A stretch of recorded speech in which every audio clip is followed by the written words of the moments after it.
La Normandie qui bouge, podcast by Tendance Ouest.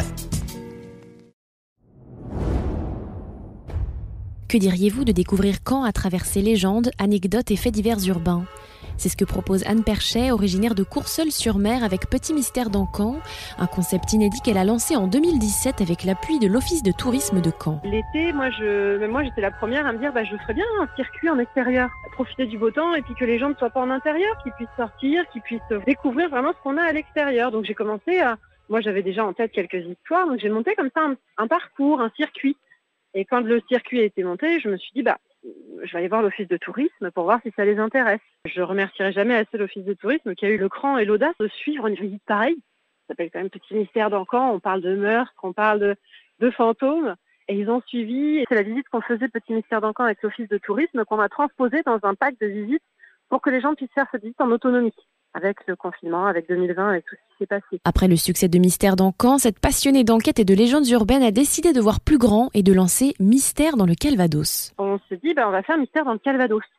Mystère dans le Calvados, on s'appelle là non plus à une ville, mais à un département. C'est un peu plus conséquent, forcément. Et je sais que pour Mystère dans Caen, on s'était lancé un peu tout seul. Voilà, on savait pas trop où on allait.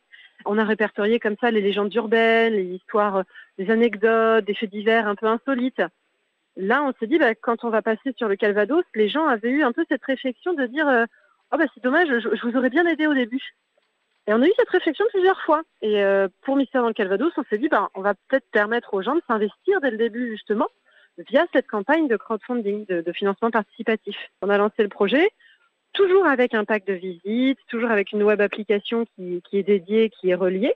Et là, pour le coup, on va avoir un peu plus de contenu aussi dans Mystère dans le Calvados. Un projet alléchant autour d'histoires insolites du département, mais aussi étendu à d'autres domaines, comme par exemple la gastronomie locale. On a des interviews d'experts déjà pour Mystère dans le Calvados. On va interroger une dame de la tapisserie de Bayeux pour me parler du vol de la tapisserie par des nazis. Enfin, on a d'autres choses qui vont être faites qu'il n'y avait pas forcément dans Mystère dans Caen. Donc déjà, des vrais experts qui vont nous parler des faits. Et en plus, on fait un périple gourmand avec le chef Michel Bruno et on va aller chez 12 chefs comme ça, calvadosiens. Donc soit pour cuisiner des recettes un peu insolites ou soit pour aller dans leur cuisine, qu'ils le sont. Là, je voulais vraiment qu'on ait une vision assez exhaustive en termes d'insolite et en termes d'original. Dans le Calvados, on est quand même très très bien logé. On a notre patrimoine, on a nos histoires, on a notre gastronomie, avoir un panel un peu plus large de tout ce qu'on pouvait proposer. Une belle idée à découvrir sur le site de l'entreprise Petit Meurtre entre amis qui permet de découvrir le département tout en s'amusant.